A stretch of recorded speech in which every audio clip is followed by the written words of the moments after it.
What's going on, everyone? Austin John Plays here. Today we're going to be talking about a bunch of brand new information from a preview event for Mario Kart World.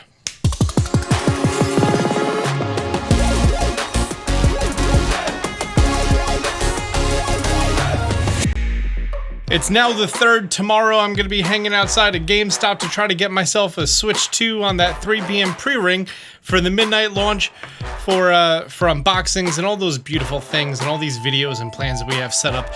Also, at some point in the video, I am going to be telling you about a secret URL that you can go to enter one of 5 Nintendo Switch 2s that I'm going to be giving out. I'm not going to tell you when it is. At some point, I'm going to tell you about that secret URL for you to go to for you to enter a giveaway for one of 5 Nintendo Switch 2s for free $99.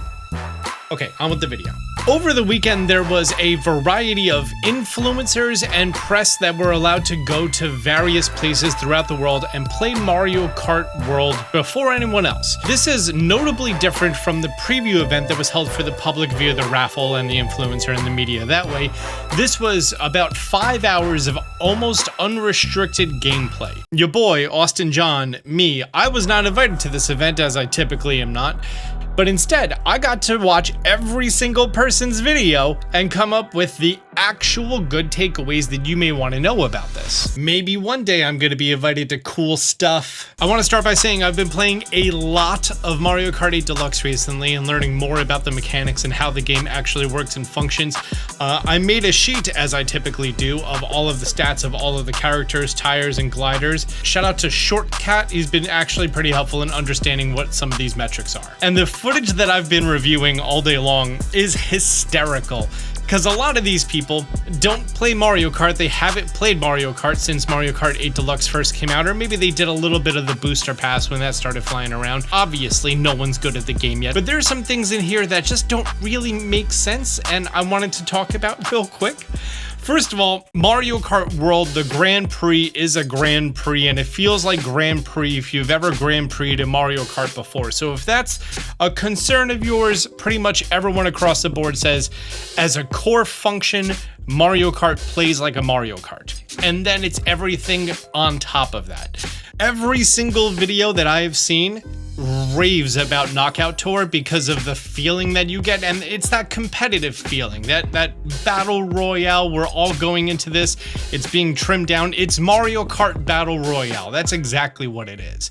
The only bad part I've seen about Knockout Tour is if you lose and like you're playing online, then you just have to spectate for the next 5 to 10 minutes or go back to the open world and go explore and discover some things over there. But if you're doing like couch co-op, then everyone just needs to watch your gameplay, which could be a little disappointing because, you know, a majority of the time they're not going to be able to play the game, and I kind of understand that. Alex from Nintendo Life actually had a lot to say about the weight classes of the characters, that the heavier characters feel heavier and the lighter characters feel lighter. If you didn't know, the characters and the karts have their own separate stats.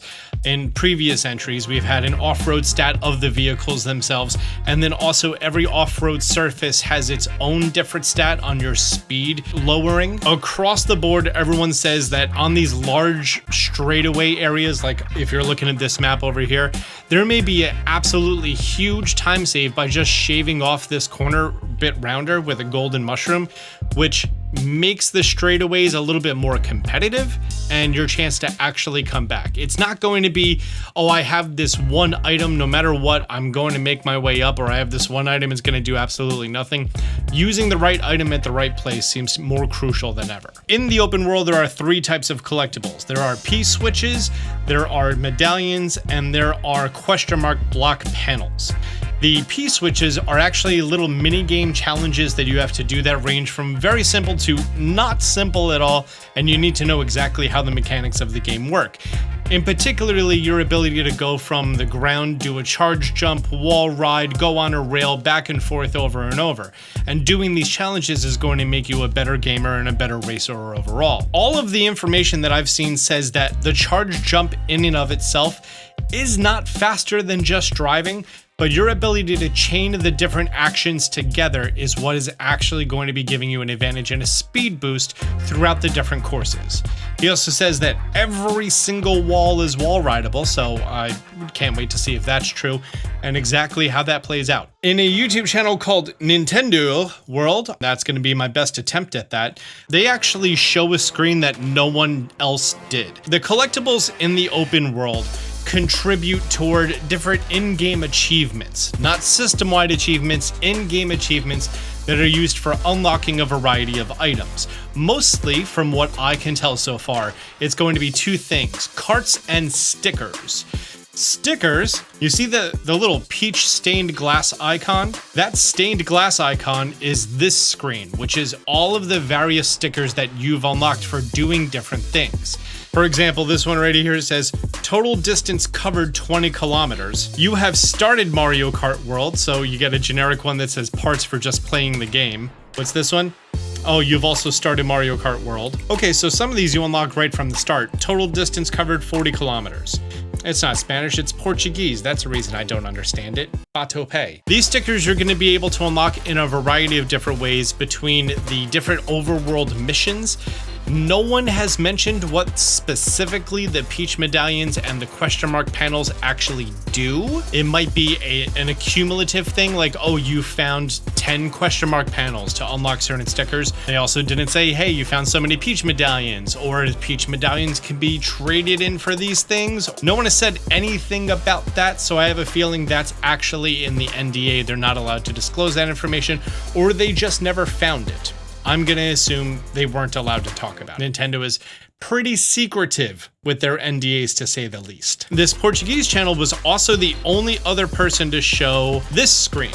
Apparently, after you complete a certain amount of races or you do one of these requirements to unlock a vehicle, on the home screen, once you go back to it, you're going to have this that pops up that says, you've collected 100 coins and unlocked a new vehicle. If you think about how it was with Mario Kart 8 Deluxe, as you complete the Grand Prix and you collect all those coins, you came back and you unlocked different carts or parts of carts. That's similar to how this is going to be working. Also, just in case you didn't know, unlike Mario Kart 8 Deluxe, you're not choosing all three aspects of a vehicle. You're just picking one vehicle and you're going with it. The only customization we've seen so far is the sticker that you get to slap on the side. Also, apparently, everyone got to play Welcome Tour, and everyone agrees that it should have been free, and if it was free, it still wouldn't be worth it. While we're flaming things, I think it's worth mentioning that Eurogamer went on to mention that for blue shells, there's now an area of effect around where the blue shell touches down, and they think that that could impact people around the person in first place. That has been a game mechanic in Mario Kart 8 Deluxe for the last decade, and that is not new. He didn't know that it does the big kaboom. It does the big kaboom. Also, those more familiar with Mario Kart 8 Deluxe, it does appear as though you can dodge the blue shell not only with the super horn, but with extremely precise timing with a mushroom. So that's because as soon as you use a mushroom, you have a certain amount of invincibility frames as soon as you use it. So you use the mushroom right before it touches down, and then the blue shell doesn't affect you and you boost out of it. There's also been a lot of mixed reports on the feather, that some people say that the feather can be used to dodge a blue shell. In fact, one person who was a rep from Nintendo at a hands-on preview event said that it can be, but there was this one German guy who is a competitive player who said that he tried it and he doesn't know what the timing is, but he tried it a few different times and it doesn't seem like it is, so that's still up in the air. I'm gonna trust the German because they are typically more efficient people. By the way, I'm pretty sure this is one of the stock clips. If you're unfamiliar, during these preview events, occasionally they're allowed direct capture, but generally they're given a whole bunch of clips from Nintendo that they can use in their video. We're trailing a Bob-omb over here, right? By the way, if someone runs into you when you're trailing a Bob-omb, you don't explode anymore, so now it's more useful as a defensive item, and you're gonna see that this white, light blue Yoshi throws the Bob-omb forward, like we always have, misses Peach, but it slides forward. It also hits the railing and bounces off. So now, you throw the Bob-omb forward, it slides forward, and then it stands up and then walks toward a target. This sounds much more useful for the long straightaway areas, and you're not going to be having to be nearly as precise with a Bob-omb, making it much more of a useful item. Hey, remember before when I was talking about a secret URL for you to actually go ahead and enter for a chance to win a free Nintendo Switch 2. I'm going to tell you what it is now. AustinJohnPlays.com/Switch2. SWITCH2, all lowercase, no spaces. And then right here is going to be the road to 3 million Switch 2 giveaway. What I'm doing is every 100,000 subscribers, I'm giving away one additional Nintendo Switch. All you have to do is click this, it brings you to the Give Lab link, and then there's going to be a few different ways for you to enter. This giveaway is going to be done worldwide. Like if it's in Australia, then I'm just going to call in EB Games down there and put the order in your name. But if it's in America, I'm probably just going to mail you one from my house. The nice part is, if you enter it here, then you're going to be eligible for all of the Switches I'm giving away this year. You don't need to come back to this at any point in time. Just make sure that you remain subscribed to the channel. And yeah, back to a bit of the open world. There was only one other person who talked about it. I think it was IGN, maybe Eurogamer, but Alex from Nintendo Life had this clip to show off that they drive inside of a tractor trailer. Yeah, we've all seen that. Cool, you know, dominate the road. But they're the only person to show off this very cartoonish flying saucer in the middle of the road, of which you can just sort of hop inside of the beam. You're sucked up, and now you have... I'm assuming this is a limited time thing and you can't be in this indefinitely. They do cut away here, so I don't know how long you can actually fly this thing for. And in this flying saucer, it goes up pretty high and you can get a nice landscape of the area. Wow, the compression is not doing this scene any justice. It kind of just looks like shapes.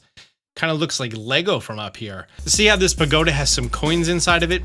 I don't know if you ever would have seen that from the ground, but flying this thing around, we could presume there's going to be some secrets that are easier to find from up here, or just traversing the whole space faster. If anything, this kind of feels like how the towers in Breath of the Wild functioned, that you were able to go on top of the tower and then glide down to an area. Because once you're done in the UFO, you then are immediately in your winged plane form mode, so you're able to glide around. It seems pretty handy for getting around. There's no word on how common they are.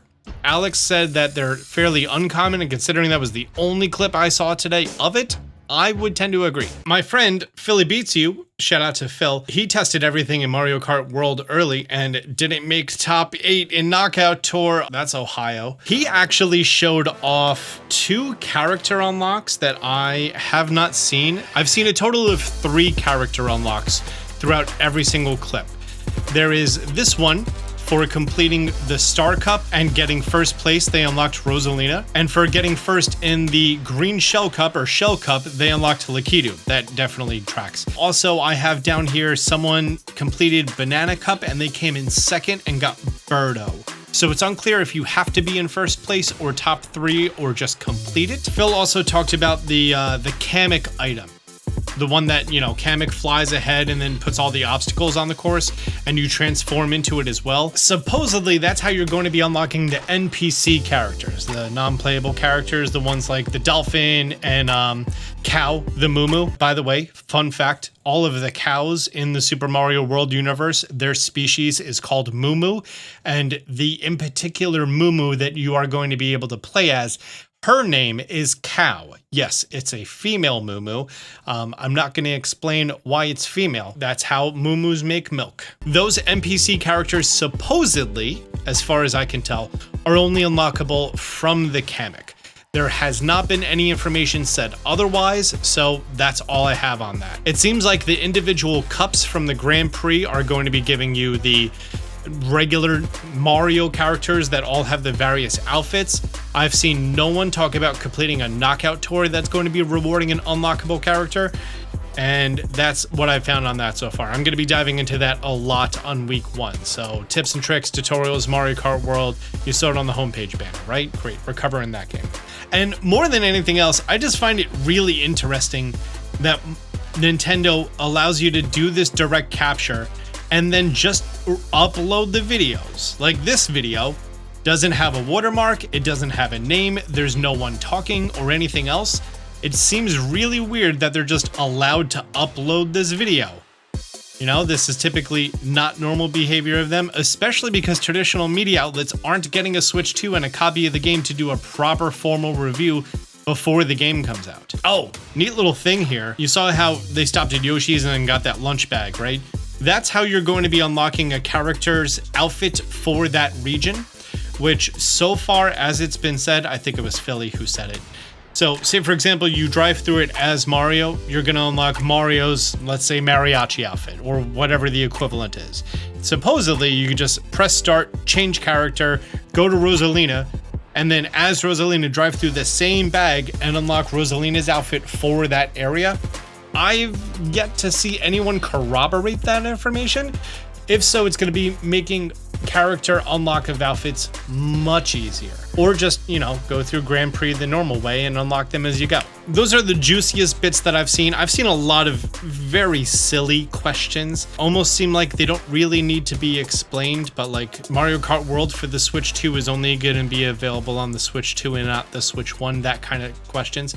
So, yeah, I'm not going to be covering those things, just, you know, all the stuff that I went through here. I hope going through lots of footage and coming up with some real interesting nuggets of information for you guys to know about this game before it comes out was entertaining and helpful. If it was, do me a favor, hit the thumbs up button down below. And if you're new to the channel, be sure to subscribe, turn on notifications. And until next time, Austin shining. Man, they see me shining like I got the charm. Stay strapped, got that jet ball in my palm.